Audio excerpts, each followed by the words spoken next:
Good day everyone, my name is Winki Wong, and today I will be presenting my final year project, which is a vision-based mobile application for obstacle detection and speech interaction using deep learning. And this project is supervised by Dr. Pang Yong. So here is the flow of my presentation. I will start with the introductions, the problem, aim, and objective. Then I will cover the literature review, methodology, system design, implementation, evaluation result, and finally the conclusion with my future work. So, the visually impaired individuals still rely mainly on tools like white cans and guide door, which are lack of context-aware real-time feedback. And existing assistive applications such as Seeing AI, Razalero also require manual input rather than automatic hazard detections. So the aim of this project is to build a vision-based mobile applications using You Only Look Once to detect obstacles outdoor in real times and deliver verbal alerts. So my three objectives are to identify the obstacles and challenges faced by visually impaired users, to develop mobile applications that detect and warn of these obstacles, and to evaluate detection accuracy, speech clarity, and overall usability. So in brief, the scopes are covered and Android applications using a computer vision and AI voice interactions. Next, a chest wound camera fitting a 3x3 grid regions mapping systems for spatial localizations, and a modified You Only Look Once portions at small model with an additional P2 detection head and WIOU V3 loss. And it is trained on a custom 16 class outdoor obstacle datasets and deployed via a TensorFlow Lite. Next, a hybrid speech systems combined with a local rule engines and Gemini AI. Then, validations through both detection matrices and user evaluations via UAT, SUS, MOS, and UTA-UT. And the target users are individuals with permanent vision loss, senior with transient impairments, and those with extreme morphia. So my work built on 6 foundation studies from 2016 to 2024 from Lechman and others, proposed an original YOLO architecture. Trulin and others create features pyramid networks. Yang and others will create simple parameter-free attention modules. Tong and others will create the wise intersections over union loss functions. Tang and Xie others will conduct a surveys on sidewalk obstructions, and M. Lee and others in 2024 are proposed a P2 detection head for small object detections. So together, this directly shapes my model designs and my 6 target obstacle classes. So I compare 4 existing systems, which is Seeing AI, Lookup, Taxi, and Obstacles, across the key features like real-time detections, hazard prioritizations, and offline capability. What this comparison reveal is a consistent gap. None of these existing systems combine real-time automatically detection, spatial awareness, and natural speech feedback all in one lightweight mobile package. And the gap is what this project addresses. So I use a hybrid agile waterfall methodology, the waterfall for overall project structures, and the agile sprints for iterative model development. And this is a detailed methodology. The development was done on a laptop with an Intel Core i5 8-gig RAM and RTX 2050 GPU, with mobile testing on the Huawei devices with a Kirin 980 processors. So the key tools also include the Android Studio and Visual Studio Code for development, Android I/O and Figma for diagrams and UI designs. So I select YOLO V8 small model as my baseline. So it offers a good balance between accuracy and also speed, which is essential for real-time mobile deployment. So through the initial testing, I identified 2 key weaknesses. One is the weak detections of small or distant objects and unstable spouting blocks on occluded or hard samples. So to address this, I evaluate 3 candidates enhancements. So a P2 detection head is to improve the small object spatial resolutions. The wise IOU V3 loss function is to dynamically reweight hard and occluded samples. And lastly, the simple parameter-free attention module as a candidate for improving the feature representations. So to validate which combination is actually what I run on a 6-variant ablation study, training on YOLO VX small with different combinations of P2, WIOU, and SIM-AM, all under a unified configurations, which is Coco pre-10, 500 input, 640 by 640 image size, so the comparison will be fair. The result shows that P2 plus WIOU V3 achieved the best mean average precisions at 0.8146, outperforming the baseline YOLO V at small at 0.8122.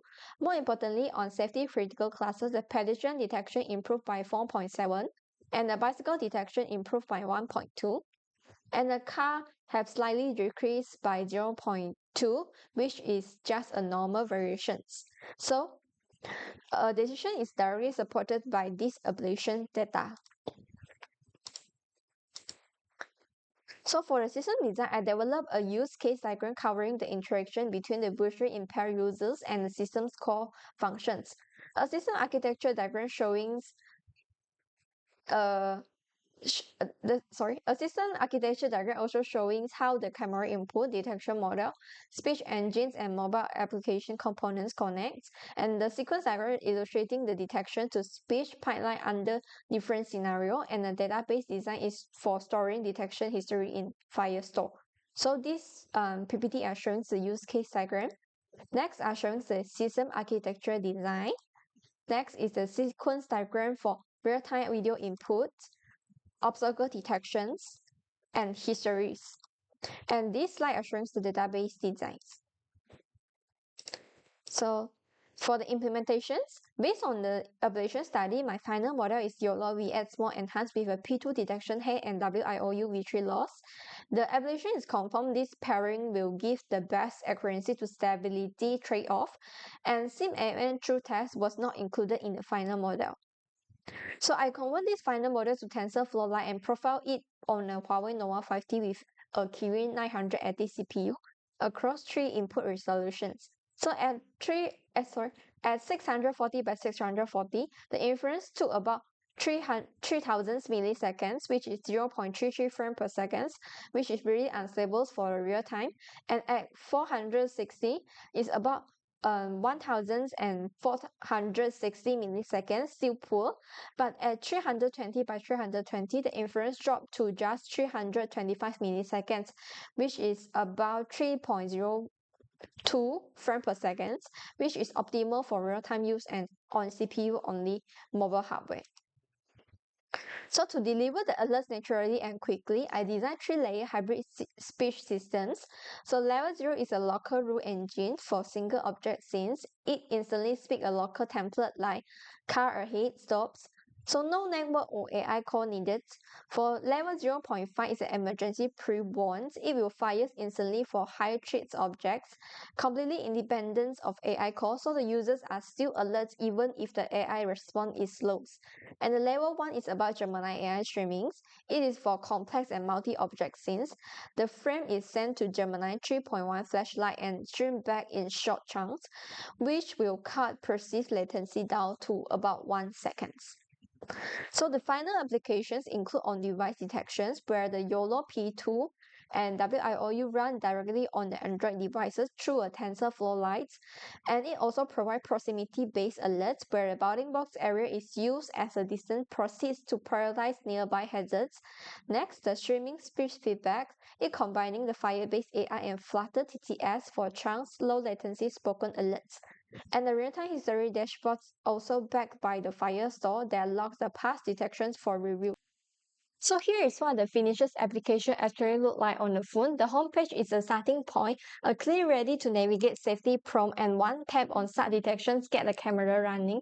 There's also a quick tips panel for the first-time users. On the detection page, the camera is live and scanning. You can see the AI-powered RTF light ready, indicators confirming the model is running on device with a GPS active in the background location tagging. And this is the chest level view we designed around the phone, see what the user would see. So the history page log every detection with a timestamp and location, plus the exact spoken alerts that were generated. For examples, the pedestrian detectors on your calls on the left side. So users can tap any record to hear the voice summary again, which is useful for reviewing a walk afterward, and the setting page cover accessibility font size with large recommended for low vision users, and the haptic feedback toggle since the vibration intensity increases as an obstacle gets closer. So together these four scenes cover the full loop, which is start detections, get real-time alerts, review history, and adjust accessibility settings to fit the user's needs. So for the evaluations, the detection side, the final model achieved a mean average precision of 0.8146, a precision of 0.8424, and a recall giving a F1 score of 0.8018, and the inference speed is about 325 milliseconds. And both project targets mean average precision at least 0.8 and F1 score at least 0.8 per met. And most importantly, where the CPU only mobile hardware is not just in the lab benchmark. This confirms the P2 head and WIOU V3 combination generalized well beyond training conditions, achieving a practical real-time performance on a mid-range device without needing a GPU. For the user evaluation, I tested with 20 participants, all fully blindfolded during the testing to simulate the target user's experience. So the application achieved a 100 UAT success rate across 4 test cases, and a system usability skill of 81, which fall in the excellent range, and a mid opinion score of 4.42 for voice clarity and naturalness, and a UTA-UT score above 4.0 across all constructs. And breaking down the mid-average precision by dimensions, the voice clarity score 5, while the naturalness and speaking speed both score 4. And for the UTA-UT by contrast, the effort expectancy score highest at 5, while the performance, behavior intentions, and social influence are score of 4. So to summarize what this project achieved, I developed a user-friendly Android applications using Flutter, powered by a modified YOLO VS Small model with a P2 and WIOU V3, optimized through a TensorFlow Lite for real-time on-device obstacle detection with context-aware speech feedback. And the model achieved a mean average precision of 0.8146 and an F1 score of 0.8018, meeting the target accuracy threshold of 0.8. For speech quality, the app achieved a MOS of 4.42 out of 5, with all UTA-UT construct scoring above 4.0, and usability testing with 20 blindfolded participants. The applications achieved a system usability skill of 81 and 100 success across all UAT test cases. So looking ahead, there are 3 areas I'd like to improve, which is first is fixing the overlapping text-to-speech alerts in dense multiple object scenes. Next is improving the spatial direction accuracy for verbal alerts. And lastly, field testing with real blind or low vision users beyond the blindfolded trials used in these studies. Thank you. That concludes my presentations.